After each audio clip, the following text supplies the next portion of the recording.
march of time.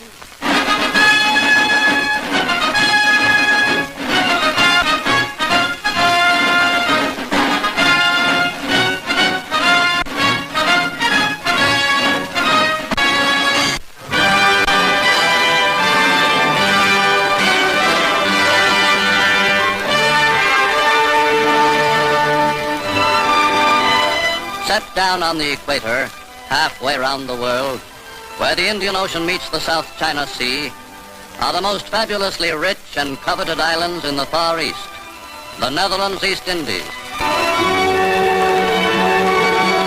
Stretching from Singapore to the Antipodes, and at one point only 40 miles from the Philippines, the Netherlands Indies are a group of more than 20,000 abundantly fertile islands. The most important of them, Java, Sumatra, and Borneo.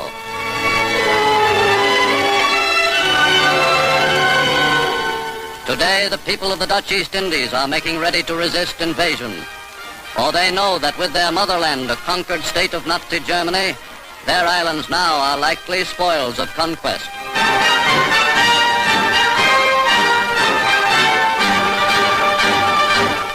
Because Dutch colonists most fear attack by their ruthless neighbor Japan, they are hurriedly converting all their resources into armaments in a desperate attempt to discourage invasion by making it costly for the invader.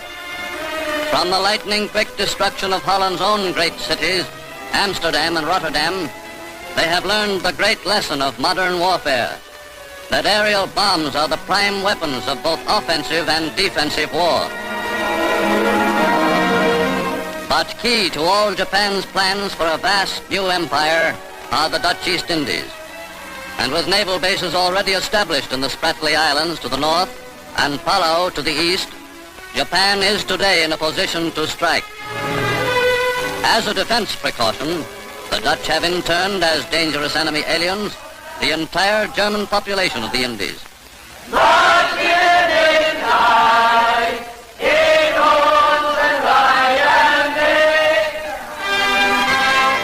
Source of moral encouragement and financial support to the people of the Indies has been London, where Holland's well-loved queen, 60-year-old Wilhelmina, fled for refuge.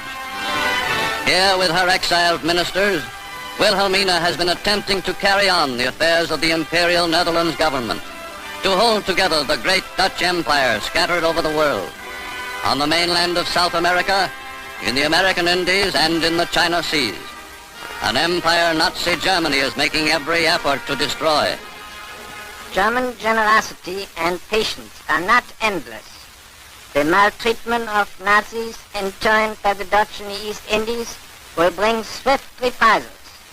The Führer has ordered the military governor of the Netherlands to see that the Dutch under his authority are given some of their own medicine.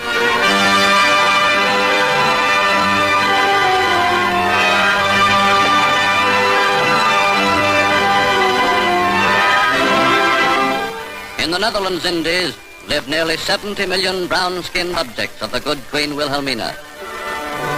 Of all the races inhabiting the Dutch Indies, best known to the world at large are the well-publicized and highly cultured people of Bali. Less spectacular, other inhabitants of the islands include 137 different racial strains. For the most part, a kindly and peaceable people, Mohammedan by religion, they live simply, deriving all they need from their immensely productive soil.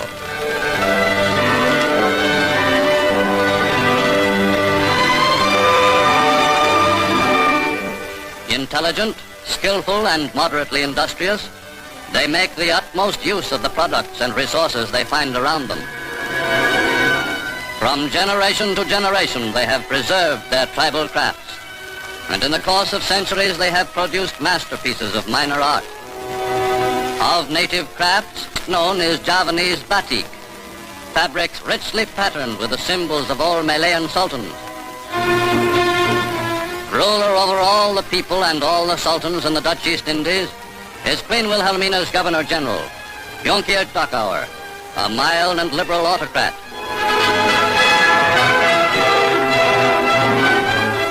Under him is the Volksraad, a sort of colonial parliament, half native and half Dutch, which has slight legislative powers, but serves as a forum where native deputies may air their views and know that they have at least a voice in their own government. Partial secret of the Dutch reputation as the world's most efficient colonizers is their ability to treat the natives not as subjects, but as citizens of the empire.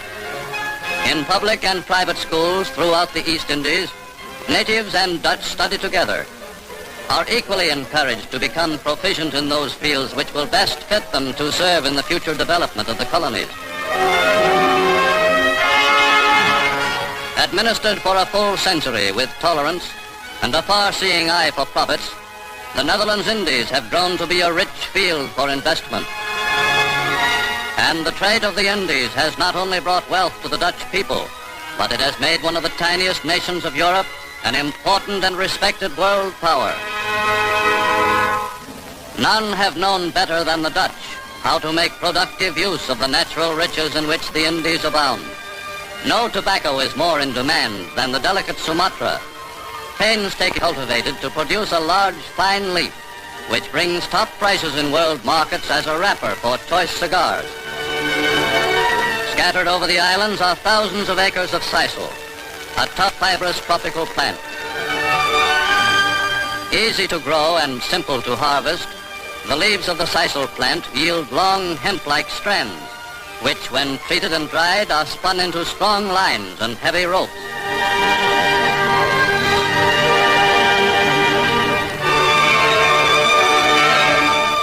As tea planters, the Dutch colonists have been as successful as any in the East, and from the slopes of Java's volcanoes comes a delicate and fragrant leaf, which has done much to improve the blend of all Dutch tea.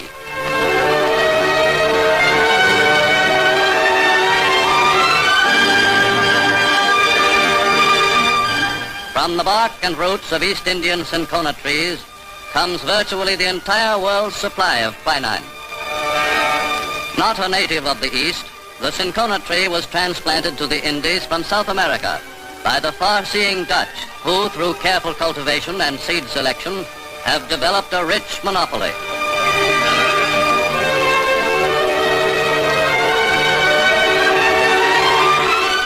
Of all the raw materials of modern industry and modern warfare, few are more essential than tin. And in the Dutch East Indies, America's chief source of supply of this all-important metal, whole islands are mountains of tin. Washing the ore from the soft earth is one of the easiest and most profitable of industrial operations.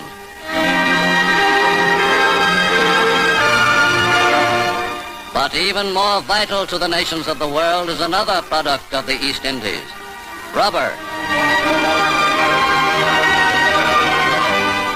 To ensure an uninterrupted supply of natural rubber from the few regions of the world which grow it is a major concern of every world power, most of all the United States. For upon East Indies rubber, U.S. industry, today mobilizing to rearm America, is still heavily dependent. And the possibility that new conquests in Asia may entirely shut off America from access to the Indies is a serious worry to U.S. military strategists.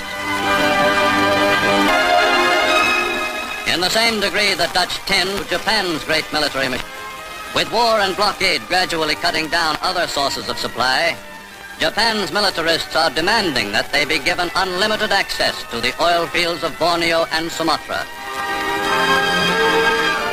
But partners with the Dutch in the control of the East Indian oil fields are British American investors, whose interests are in direct conflict with those of Japan. For well do Europeans and Americans know to what grim purpose aggressor nation Japan employs its fuel oil and high-test gasoline. To carry on efficiently the affairs of Holland beyond the seas, the Dutch Queen Wilhelmina can count well on the loyalty of some 250,000 colonists, who, though spending their entire lives in the East, look always to the Netherlands, 9,000 miles away, as home. In Palembang, Surabaya, Batavia, Medan, or in Makassar, wherever in the East a Dutch family has settled, There it has preserved all the homeland customs, all the solid respectability and thrift that are the backbone of the Dutch character.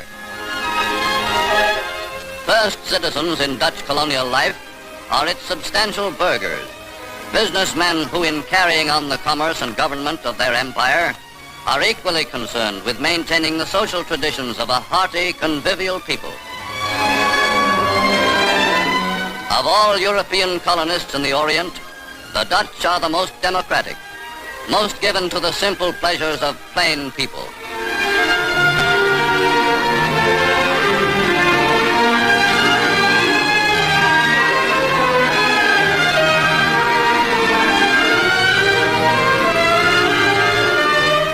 Into the quiet life of the Netherlands East Indies, early in May 1940, came a message, a group of 3 code words, bringing to a sudden end the peace and security of the Dutch colonists. Within 5 short days, Holland had been overrun by the German war machine. Quick to see an advantage in their neighbors' misfortune were Japan's militarists. England's difficulty is Japan's supreme and golden opportunity. We are working in the closest harmony with Italy and Nazi Germany. The United States is too weak and too pacifistic a nation to interfere with the onward march of Japanese destiny. Of course, we shall have the Dutch East Indies.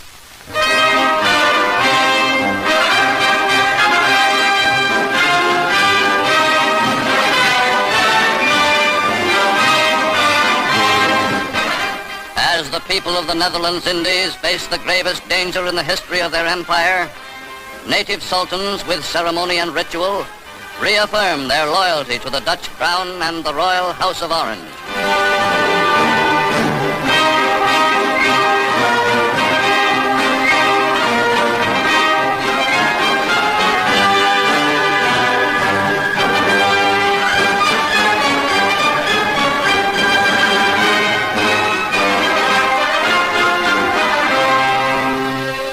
While Dutch officials know that wholehearted native allegiance lightens the burden of defense, the problem before them seems almost insuperable. But in grim earnest, all the resources and industries of the rich Netherlands East Indies are for the first time diverted from the creation of wealth to the purposeful task of self-defense and self-preservation.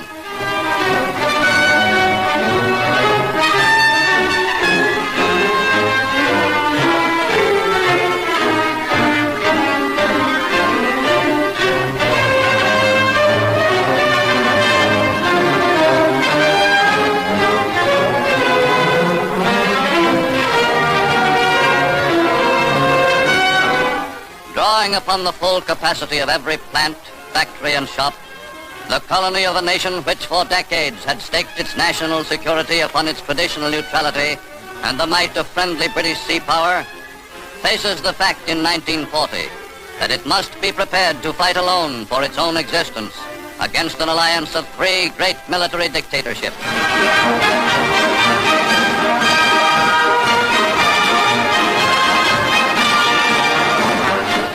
Knowing the limitations of their resources and their defenses, the Dutch staff is directing much of its effort to training soldiers able to cope with parachute invaders.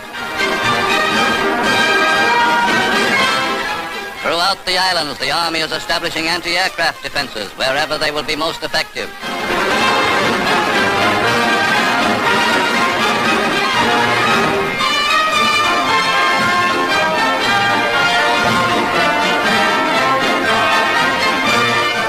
At Naval Headquarters near Surabaya, staff officers are confident of being able to give good account of themselves in the shallow and treacherous waters of the Malayan archipelago, waters with which Dutch naval men have long been familiar. In the East Indies Squadron, the Dutch have nearly 100 surface craft, motor torpedo boats, destroyers, cruisers, gunboats.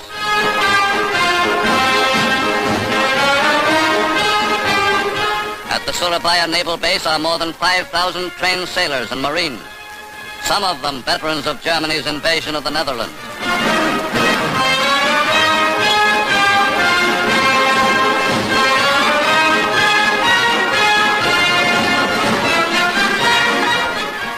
Next on Java is a flotilla of 18 modern submarines, outfitted with new long-range audio-electric sound detectors. And from the Straits of Malacca to the Celebes Sea, the waters of every navigable channel have been thickly mined. Attached to the Navy are 60 German-made Dornier flying boats, capable of scouting, bombing, and mine-laying operations over a 1,000-mile radius.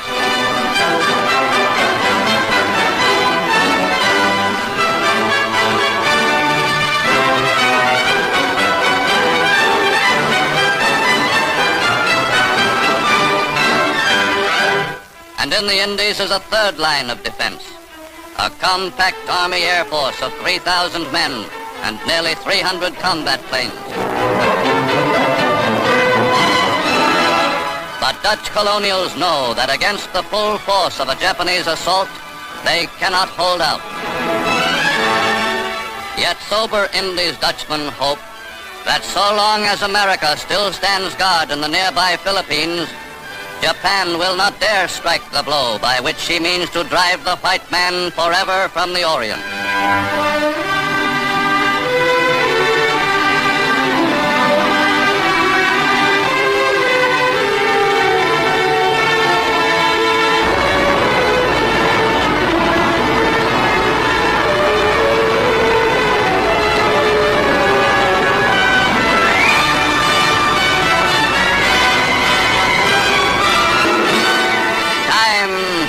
Marches on.